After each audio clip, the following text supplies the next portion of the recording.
राधे राधे दोस्तों। आज बात करते हैं एक ऐसे शख्स की जिनके एक्शंस उनके वर्ड्स से ज़्यादा बात करते थे।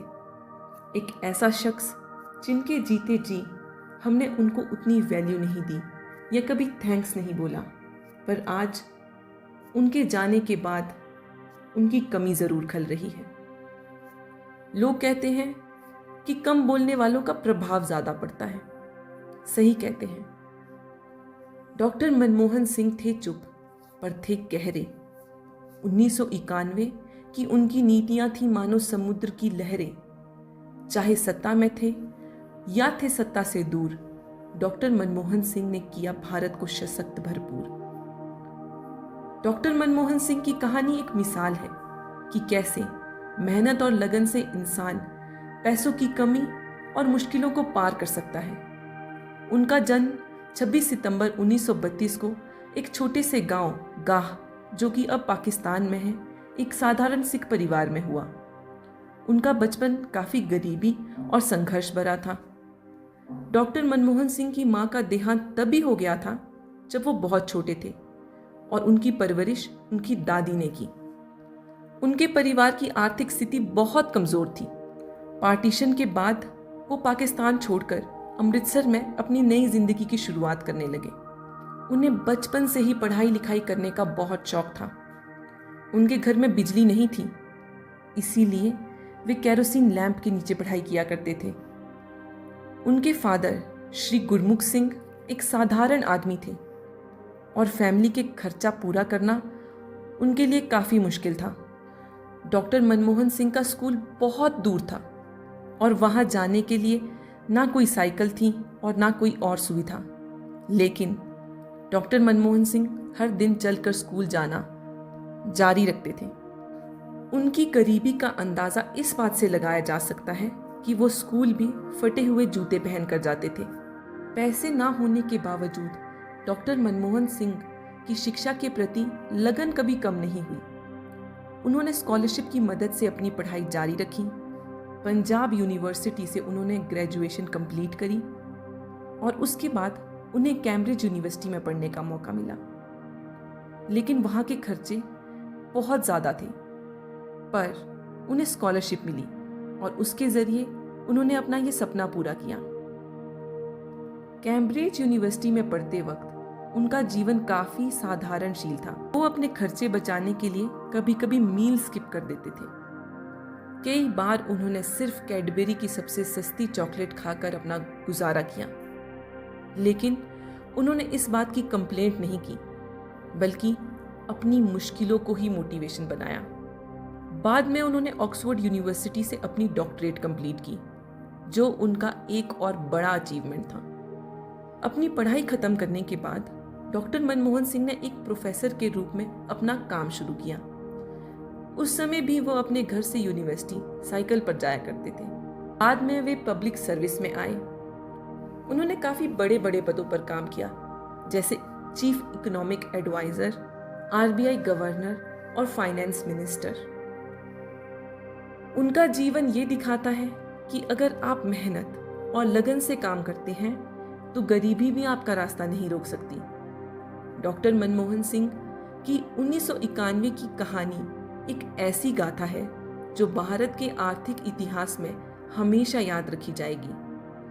उस समय भारत एक गंभीर इकोनॉमिक क्राइसिस का सामना कर रहा था। देश लगभग बैंकरप्सी की कगार पर था। फॉरेन एक्सचेंज रिजर्व इतने कम थे कि भारत के पास सिर्फ 2 हफ्तों के इंपोर्ट्स के लिए पैसे बचे थे। 1991 में उस वक्त के प्रधानमंत्री पीवी नरसिम्हा राव ने डॉक्टर मनमोहन सिंह को फाइनेंस मिनिस्टर बना दिया। भारत की इकोनॉमी उस समय हाईली रेगुलेटेड थी, जिसमें सरकार का इंडस्ट्रीज, इंपोर्ट्स और इन्वेस्टमेंट पर पूरा कंट्रोल था। इस वजह से ग्रोथ रुक गई थी और क्राइसिस और ज़्यादा बढ़ रहे थे। डॉक्टर मनमोहन सिंह, जो एक रिनाउंड इकोनॉमिस्ट थे, उनको इस समस्या को सुलझाने का जिम्मा दिया गया। उस समय भारत के फॉरेन एक्सचेंज रिजर्व्स सिर्फ $1.2 बिलियन के आसपास थे। जो कि 14 दिनों के इंपोर्ट्स के लिए भी काफ़ी नहीं थे। भारत बहुत ज़्यादा एक्सटर्नल डेब्ट में था और रीपेमेंट करना बहुत मुश्किल था। इंटरनेशनल मॉनेटरी फंड से इमरजेंसी लोन लेने के लिए भारत को 67 टन्स ऑफ गोल्ड गिरवी रखना पड़ा। फॉरेन मिनिस्टर के रूप में डॉक्टर सिंह ने कुछ ऐसे रिफॉर्म्स लाए जो भारत की इकॉनमी को बदलने वाले थे। इन्हें LPG यानी लिबरलाइजेशन, प्राइवेटाइजेशन और ग्लोबलाइजेशन के नाम से जाना जाता है। अगर हम लिबरलाइजेशन की बात करें तो उसमें सरकारी रिस्ट्रिक्शंस को कम किया गया और प्राइवेट इंडस्ट्रीज को फ्रीडम दी गई। लाइसेंस राज जो इंडस्ट्रीज पर अननेसेसरली कंट्रोल करता था उसे हटा दिया गया। प्राइवेटाइजेशन में सरकारी कंपनीज को प्राइवेटाइज किया गया और प्राइवेट सेक्टर को बढ़ावा दिया गया। गवर्नमेंट मोनोपोली को रिड्यूस किया गया। ग्लोबलाइजेशन में भारत की इकॉनमी को ग्लोबल मार्केट के लिए ओपन किया गया। फॉरेन इन्वेस्टमेंट्स और ट्रेड्स को अलाउ किया गया, जिससे नए बिजनेसेस और जॉब्स आए।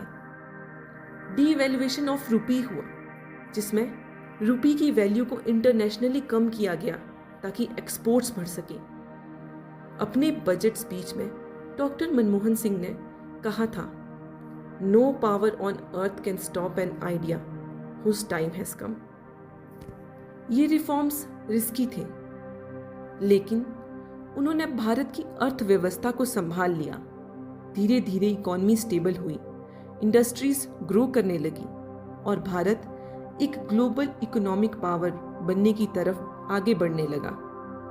क्या आपको पता है, जब डॉक्टर मनमोहन सिंह ये रिफॉर्म्स लेकर PM नरसिम्हा राव के पास गए थे तो PM ने कहा था, अगर ये रिफॉर्म्स सक्सेसफुल हुए तो क्रेडिट दोनों को मिलेगा, पर अगर फेल हुए तो ब्लेम डॉक्टर मनमोहन सिंह को लेना पड़ेगा। बावजूद इसके भी डॉक्टर मनमोहन सिंह घबराए नहीं। उन्हें अपनी पढ़ाई पर पूरा भरोसा था और उनकी वजह से हमारा देश भारी आर्थिक संकट से बच गया।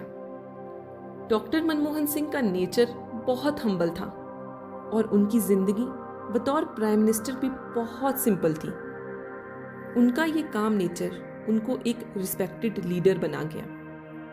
डॉक्टर मनमोहन सिंह की मारुति 800 की कहानी भी उनकी सिंप्लिसिटी को दिखाती है। जब डॉक्टर सिंह 2004 में प्राइम मिनिस्टर बने, उनके पास गवर्नमेंट प्रोवाइडेड लग्जूरियस कार थी, लेकिन उन्हें मारुति 800 का यूज करना ज्यादा अच्छा लगता था। ये चॉइस उनकी सिंपल लाइफस्टाइल को रिफ्लेक्ट करती है। डॉक्टर मनमोहन सिंह ने प्रधानमंत्री बनने के बाद कई महत्वपूर्ण उपलब्धियां हासिल की, जिनमें से एक है उनके नेतृत्व में भारतीय अर्थव्यवस्था में तेजी से विकास हुआ। डॉक्टर मनमोहन सिंह ने 2008 में भारत अमेरिका परमाणु समझौते को भी सफलतापूर्वक पूरा किया, जिससे भारत को वैश्विक परमाणु आपूर्ति समूह में शामिल होने का मौका मिला। उनके शासन में विभिन्न सामाजिक योजनाओं को लागू किया गया, जिनमें से एक मनरेगा भी है, जिससे ग्रामीण भारत में रोजगार के अवसर बढ़े। उनकी नीतियों और नेतृत्व ने भारत को वैश्विक मंच पर मजबूत स्थान दिलाया। अमेरिका के पूर्व राष्ट्रपति बराक ओबामा ने मनमोहन सिंह की कई बार सराहना की है। उन्होंने कहा था, "When doctor Manmohan Singh speaks, the world lessons." Doctor Manmohan Singh ने भारत के वैश्विक संबंधों को मजबूत किया और विभिन्न अंतर्राष्ट्रीय मंचों पर देश की उपस्थिति को बढ़ाया। 26 दिसंबर 2024 को 92 साल की उम्र में उनका निधन हो गया। आज भारत की इकॉनमी जो भी है, उसकी नींव उन्हीं रिफॉर्म्स पर टिकी है। डॉक्टर मनमोहन सिंह की ये कहानी दिखाती है कि मुश्किलों के समय बोल्ड और थॉटफुल डिसीजंस लेना बहुत ज़रूरी है। We thank you and respect you and salute you doctor Manmohan Singh. आपको एक लीडर और एक ग्रेट इकोनॉमिस्ट के रूप में हमेशा याद रखा जाएगा। तो दोस्तों, हमें भी डॉक्टर मनमोहन सिंह के जीवन से प्रेरणा लेनी चाहिए और मुश्किलों का सामना डटकर करना चाहिए। अगर आपको ये वीडियो पसंद आई हो तो इसे लाइक कीजिए, अपने दोस्तों के साथ शेयर कीजिए और ऐसी ही मोटिवेशनल स्टोरीज सुनने के लिए मेरे चैनल को सब्सक्राइब कीजिए। तब तक के लिए राधे राधे दोस्तों।